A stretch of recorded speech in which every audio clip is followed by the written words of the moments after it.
guys, sa panahon na to, napakalinaw ng tubig, napakalamig ng tubig kahit mainit ang araw.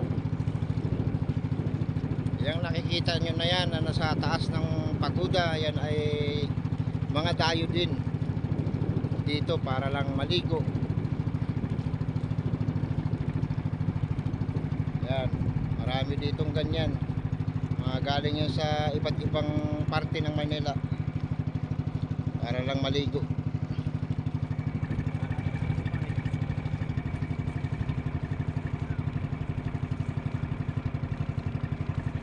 Yan, maganda yung ganyan style, may CR, pwede kang mag-video okay, magkainan kasama ang pamilya.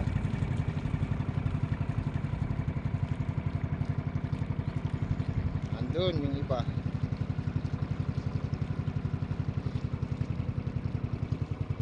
Ayan.